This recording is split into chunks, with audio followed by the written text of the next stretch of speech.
Gen 8 is Gen 5 done right. Zidane Dani, Electro Ninja here, and welcome back to Electro Ninja's Lab. In today's video, I am going to be talking about Pokemon Sword and Shield once again.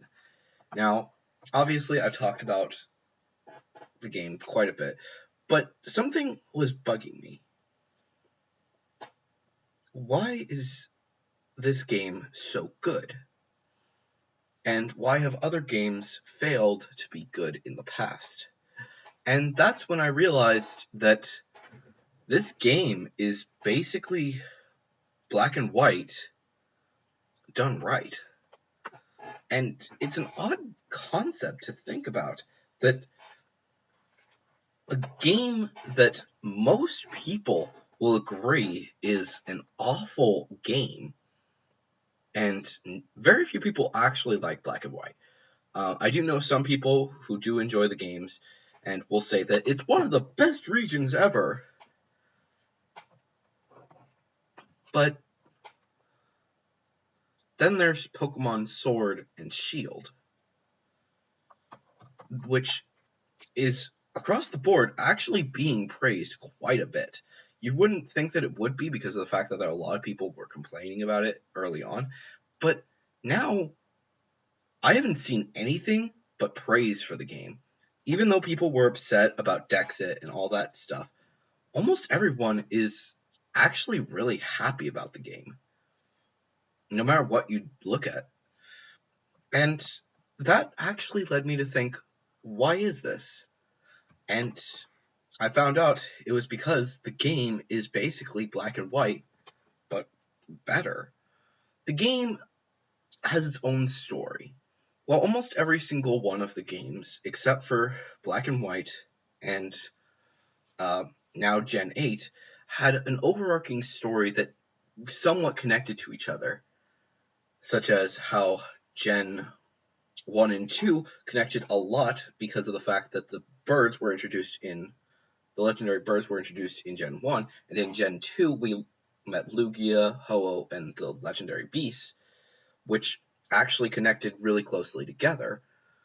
Gen 3 then added Gen 3 and Gen 4 added the creation mythos of Pokemon into this world, with Gen 6 continuing the story about something that happened years ago around the same time, shortly after the creation of the world. And Gen 7 opened up the floodgates to alternate universes even more than Gen 6 did. All of these games have something combining them together, but Gen 5 and Gen 8 almost have nothing to do with it. While there is little bits and pieces that you can see from previous games in these two games, you can also see that this is something unseen before. These games are completely separate. There's no real connection to any other games, and it's basically just dealing with the world from these two areas. They had strife that you as the player has to deal with. And for Gen 5, the reason that it failed was because, honestly, there was too much. There really was. They tried to pack in too much with the lore, with N, and all of these people that are basically PETA for Pokemon, and so on and so forth. Why is it that these... and then there were the dragons, which are some ancient thing that honestly just seemed kind of phoned in. It doesn't really make that much sense. But for Pokemon Sword and Shield, it was different. These excuse me. the entire story of Pokemon Sword and Shield doesn't necessarily focus on the legendaries, much like how Pokemon Black and White didn't really focus too much on the legendaries either, but it did kind of try to connect the story of the dragons into the story of this basically PETA group. And that was an issue. It kind of overloaded the story, making people not like it. But for Pokemon Sword and Shield, they did it differently. Well, throughout the entire story, there's this overarching thing about these two legendaries that are, or these two legendaries that are the Sword and the Shield. Who are they? We don't know. We want to know who they are, but nothing is really clear. And then we find out, oh, they actually are kind of important. These two legendaries have some importance, but they're not really important to the story. They're basically just a reason for the games to be separate. These Pokemon are guardians of the world, and that's it. Specifically, this region. And that's it. They're just guardians. They have no ulterior motives. The bad guys aren't really the bad guys. The only person that is the bad guy is someone who wants power, who has power, and it's an interesting story. The people who were the bad guys in both generations were not necessarily the bad guys. With the PETA group, N was never really the bad guy. It was the other leader who was the bad guy, and it was weird. They were truly evil. For this game, the bad guys were basically just dorks who wanted to support their person who they wanted to become the next champion. And that's it. They weren't bad guys, and the character and their leader was a gym leader who really wasn't that bad of a character. And he even helps you out later in the story, which is not something a normal bad guy for Pokemon would do.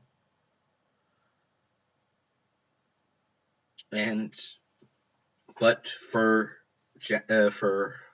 Black and White, as well as Black and White 2, N wasn't the bad guy, and he was the only person that wasn't the bad guy that was part of the evil team, which caused problems. And really the only, for this one, the bad guy is someone that you thought was the good guy.